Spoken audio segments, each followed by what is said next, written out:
মৃত্যু নিয়েছে হাতে। মানুষ সে তো একবারই মরে, মরেও হয় না শেষ। কোটা আন্দোলনে কেন আজ চলছে সারা দেশ? মায়ের বুকটা খালি করলি, যাত্রা করলি বুক, স্বাধীন করে এই কি পেলাম হারিয়ে সব সুখ? দেশত্বপ্রেম বুকের মাঝে ধারণ করে যারা, দেশের জন্য যুদ্ধ করে বিনিময় চায় না তারা।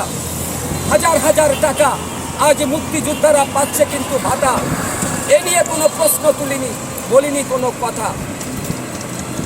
কোথায় তোমরা আমজনতা, শুনে রাখো কান খুলে। কোথায় তোমরা আমজনতা, শুনে রাখো কান খুলে। দেশটা কারোর বাবার নয়, যেও না তোমরা ভুলে। ন্যায়সঙ্গত দাবি নিয়ে ছাত্ররা আজ নেমেছে রাজপথে, অধিকারটা আদায় করে।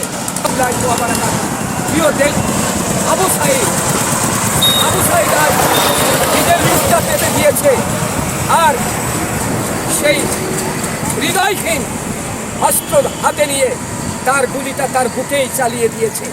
কিন্তু এটা কি ঠিক হয়েছে? হয়তো আবু সাঈদ বুক পেতে দিয়েছিল, কিন্তু অস্ত্র হাতে থাকলেই যে গুলি চালানো যাবে এটা আমার মনে হয় ঠিক না। এক আবু সাঈদকে মেরে আজ সারা দেশকে জ্বালিয়ে দেওয়া হলো। দেশের যে লক্ষ লক্ষ কোটি কোটি টাকার সম্পদ নষ্ট হলো। আমরা দেখেছি যে স্বপ্নের মেট্রো রেল, যেখানে মানুষ এত সুন্দরভাবে চলাফেরা করত, সেই মেট্রো রেলের যে ক্ষয়ক্ষতি হয়েছে, দেশের সেতু ভবনের যে ক্ষয়ক্ষতি হয়েছে, সেতু ভবনে একটানা 55টা গাড়ি জ্বালিয়ে দিয়েছে। এটা কারা করেছে, কেন করলো? এই আবু সাঈদকে কেন্দ্র করে যারা করেছে, আমি বলবো তাদেরকে জানাই আমার পক্ষ থেকে ধিক্কার। এটা কোনো দেশপ্রেমের কাজ হতে পারে না। প্রিয় বন্ধুরা, আজ আবু সাঈদের জন্য গোটা দেশ চলে উঠেছে। ছাত্র সমাজ আজ তাদের ন্যায় অধিকার নিয়ে রাজপথে নেমেছে। আমি বলবো তাদের অধিকার ফিরিয়ে দিয়ে ছাত্রদের ঘরে নিয়ে দেশকে সর্বশান্ত আবার যেন জনমতে স্বস্তি ফিরে আসে। আমরা যেভাবে চলছিলাম সেভাবে চলতে চাই। আমাদের দেশ শান্তিপ্রিয় মানুষ, আমরা শান্তি চাই। আমরা কোনো অশান্তি আগুনে জ্বালানো চলতে চাই না। এই দেশটাকে আমরা শান্তিপ্রিয় হিসেবে দেখতে চাই। আমরা বিশ্বের দরবারে আমাদের মানচিত্রটা আরও উঁচু করে ধরতে চাই। এই আশা ব্যক্ত করে আমি বিদায় নিচ্ছি। সকলে ভালো থাকবেন। যাবার একটি কথা বলবো আপনাদের কাছে, প্রিয় বন্ধুরা, আমি এই দেশটাকে অনেক ভালোবাসি।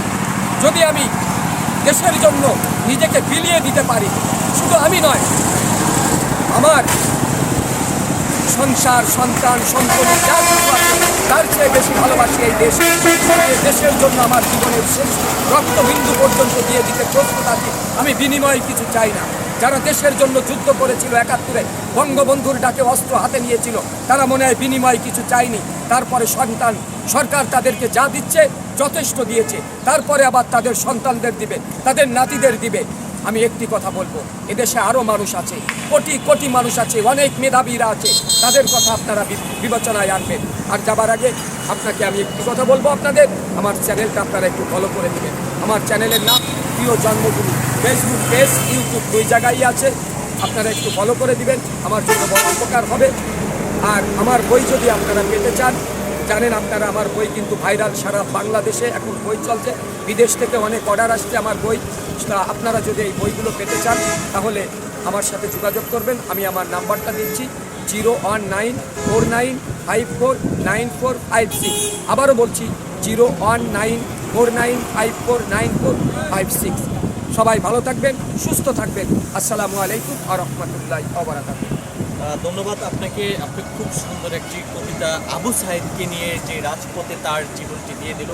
তো আপনার এই কবিতাটি শুনে খুবই ভালো লেগেছে। দর্শক কে কোথা থেকে দেখছেন অবশ্যই কমেন্ট বক্সে আপনাদের মতামত জানাবেন। আপনারা কিন্তু হয়তো এখন সামাজিক যোগাযোগ মাধ্যমে কিছুদিন আগে আপনারা দেখেছেন যে বাংলাদেশে ইন্টারনেট বন্ধ ছিল, এই যে ভিডিওগুলো কিন্তু মানুষ দেখতে পায় না। তবে আবু সাঈদকে নিয়ে তার ওয়ার্কটির ওপরে কিন্তু সে একটি চত্বর করা হয়েছে, এমনটা কিন্তু আমরা সামাজিক যোগাযোগ মাধ্যমে দেখেছি। তবে আমি আরিফ হায়দার আপনাদেরকে বলে রাখতে চাই, এই আবু সাঈদের পরিবার এখন কী অবস্থায় আছে, কেমন আছে, আমি আরিফ হায়দার সেখানে যেয়ে কিন্তু তাদের পরিবারের খোঁজখবর নেওয়ার চেষ্টা করব। সবাই ভালো থাকবেন।